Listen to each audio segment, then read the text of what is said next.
Little baby bunting, yeah.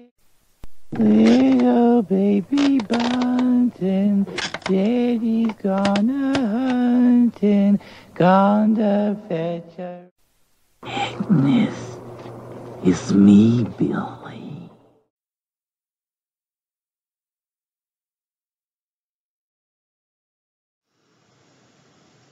Hey guys, I'm back for, what day is it? No, it's not day 5, it's Garbage Day. Silent Night, Deadly Night Part 2 with the famous Eric Freeman and the infamous scene that everybody knows and loves, Garbage Day. So it's not Monday, and it's not the 5th day of Christmas horror, it's Garbage Day. I love this movie, and I think this is one of the only examples that I can think of that has so much going wrong with it, but its entertainment is through the roof. I mean, there's a lot of things wrong with this movie, but one of them is not the entertainment side, because it is incredibly entertaining. And I credit all of it to Eric Freeman. Eric Freeman, this is the role, his role and his acting, his manic style, his delivery, the eyebrows, the way he delivers his verbiage with the eyebrows going like this. What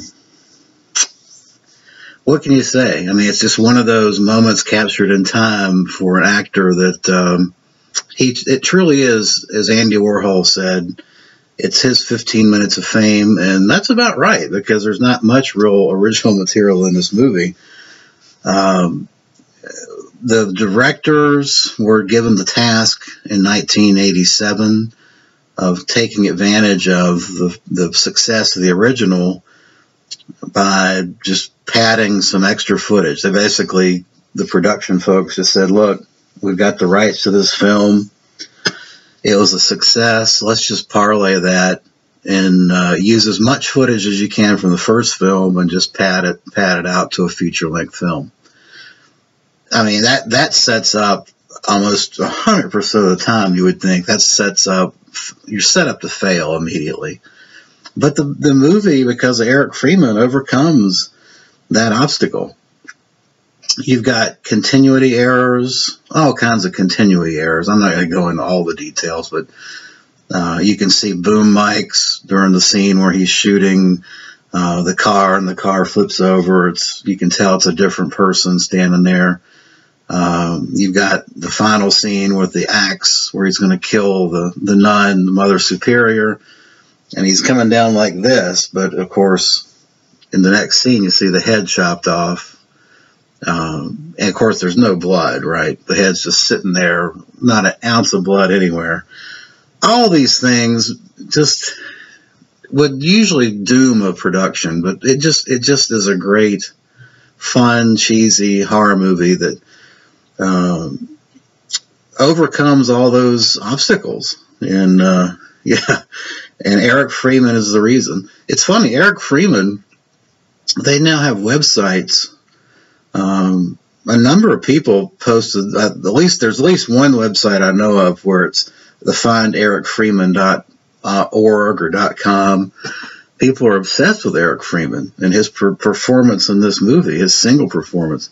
He unfortunately, after this, trolled around in bit parts and TV shows and things, and I think he just finally disappeared entirely in 1992 or 3.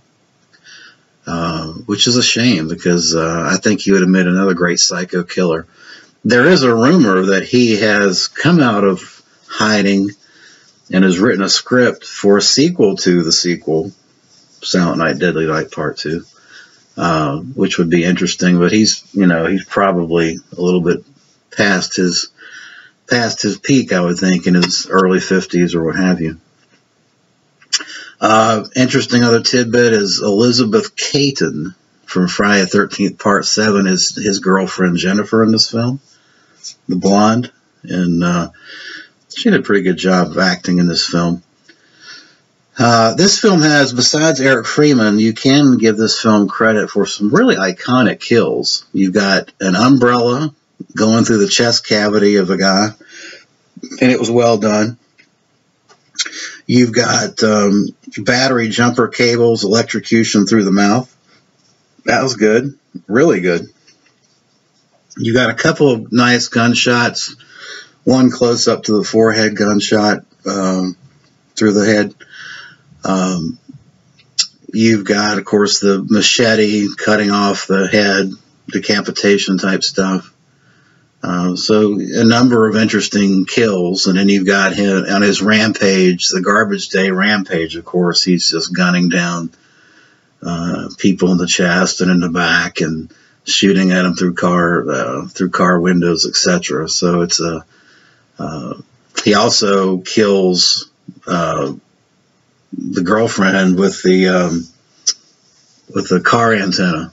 So just a really inventive and interesting kills, and a very fun 90 minutes, even though 40 minutes of it is a rehash of the first film, as told by Eric. So the storyline is Eric is in a psychiatric ward.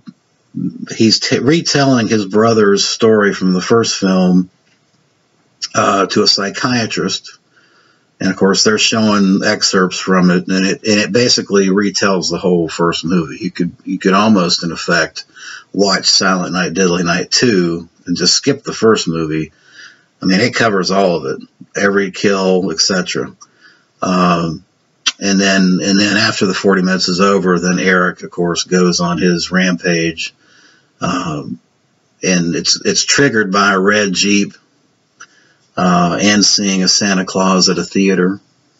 But Eric eventually kills his psychiatrist, and then goes back and tries to kill the Mother Superior, and is subsequently shot, just like in the first film with his brother Billy. Great movie. I'd say it's an 7.5, 8 out of 10. It's as good as the first. The entertainment value of this film overcomes every single critique you could ever give on this one. As far as the DVD release, you have an excellent audio commentary with the director, Lee Harry, and the screenwriters. And then you've got, poster, art gallery. I think there was one other thing. Let me see. Oh, yeah, you got this way. If you really are obsessed with the film, there's a screenplay that you can access through CD-ROM. So, yeah. Don't take my word for how good a movie this is. Just watch the ending clip here as I close out for day 5. It's Garbage Day. I will see you back again for day 6.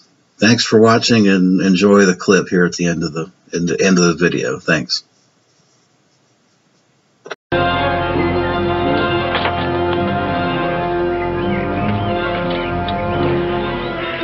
Garbage Day!